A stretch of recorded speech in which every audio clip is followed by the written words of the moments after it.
In 2019, I was instructed by my boss in a freight company to go oversee operations in this suburban Alaskan town where they were planning to set up business. I was always the workaholic kind, and my boss had faith in me to get things done, especially new operations. I wasn't troubled by any of it except for the unpromising weather.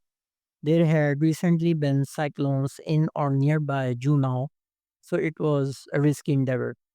But I knew I had to go because they were counting on me. I took the next flight when it was relatively calm. The beginning was smooth as I was received by a local representative of the company, and I was led to my room in a small facility near the warehouse. It seemed quiet, just as you would expect in a suburban place or a village, or maybe it felt that way to someone who had grown up in a noisy family in Detroit. The next morning was brighter than I had imagined. The atmosphere was good, away from the city's hustle. I went to the warehouse to get the usual things in order.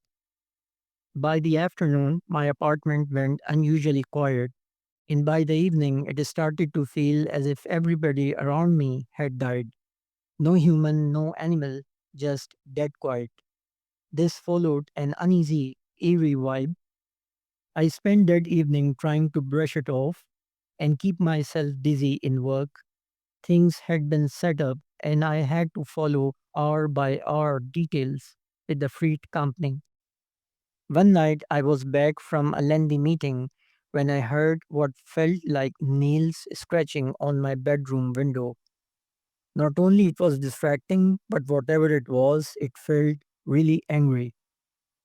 I was half awake by the time it stopped, and I slept through the night thinking it were my imagination. But it happened the next night as well at the same time. On the third night, I was lying in my bed wondering what to make of it when I heard a growl, like a wolf was right next to my window. I sat on my bed and looked at the window. The curtain was not in place. I correctly remembered drawing it before going to bed. And there it was, red, angry eyes giving off fire, growling like a scene from a movie. I wished I was dreaming, but I wasn't. Petrified, I looked for my phone, which wasn't in the drawer. I ransacked everything in my cupboard, and then I remembered I had it in my laptop bag. Just when I was about to dial my manager, I instinctively looked back at the window, and everything was normal now. I turned on the light, sat on the table to complete a data sheet I was working on that day. I subconsciously started to remember the details. It was nothing like a wolf. The growl felt real, but the rest of the features, like hair and jaw, were not animal like.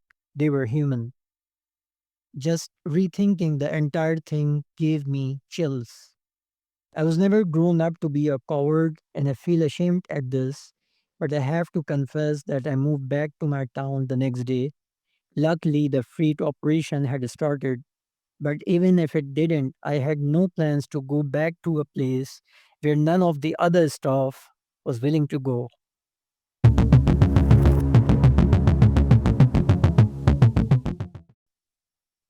I grew up in my grandparents' home.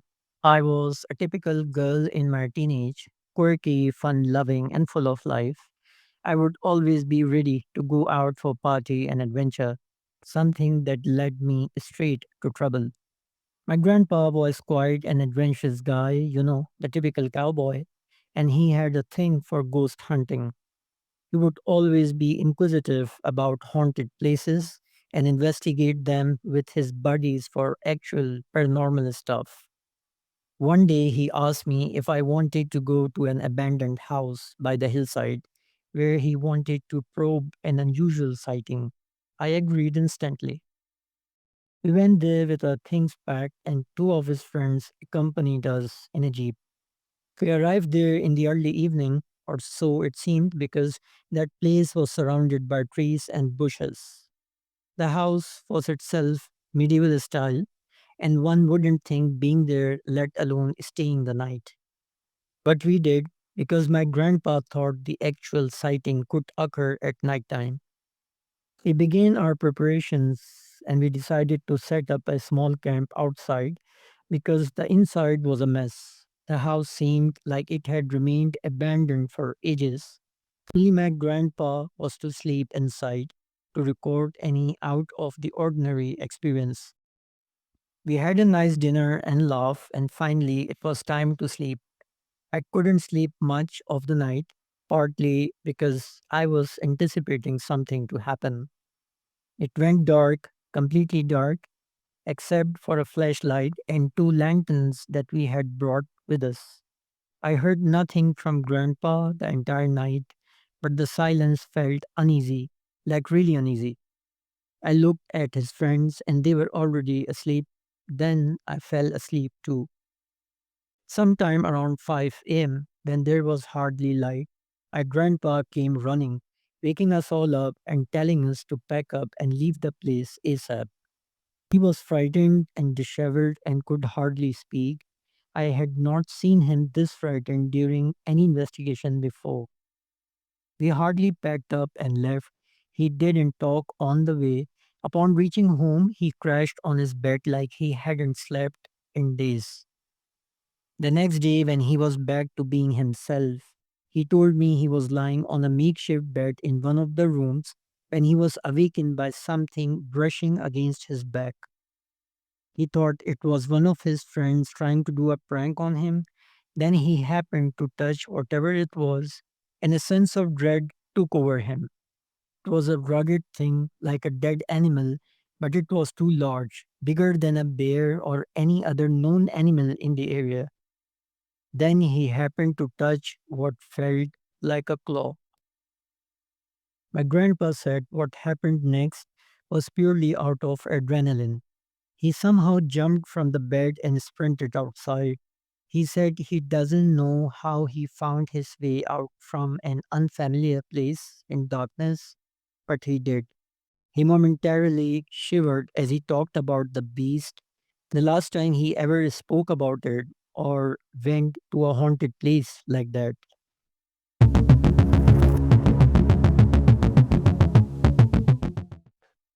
My parents passed away when I was little, so I never got to experience what a normal childhood would be like. Maybe this is why I always had a small circle of friends. I was the reserved kind and I viewed the world from an eye of compassion.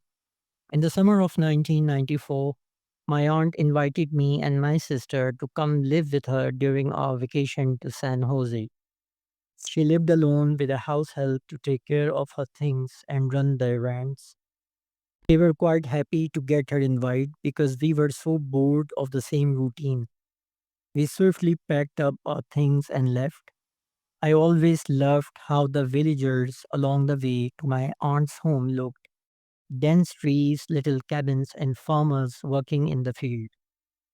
Her house always looked quiet and unusually calm. When we reached there, she received us at the door and showed us the room that we were going to be in. But we were going to be inside for lesser time. We loved to hang around near the trees and meet the neighbors. Our aunt was cheerful to see us and she began telling us tales of her village since our last visit, except for one thing which clearly turned out to be a mistake. Almost 2 weeks went by and then came the night of the thunderstorm. My aunt had the forecast, but that night was a bit too stormy. We sat in the lounge talking and then we began to feel sleepy and soon went to bed.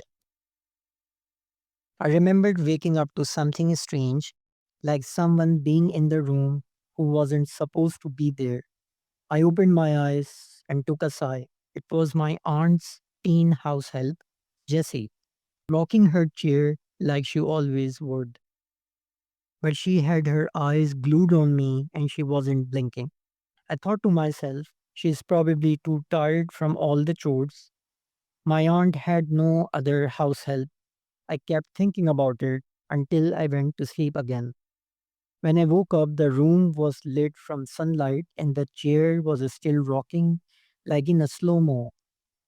Somehow I forgot about it later because maybe I thought there was nothing unusual in it. I only remembered it a week after our return, and all of a sudden, the whole thing started to seem just strange. I casually called my aunt and mentioned Jessie, and she went quiet. After several moments, she said she forgot to tell us about Jessie's death. I was caught off guard and I asked her when it happened, and she said she died 2 weeks prior to our visit.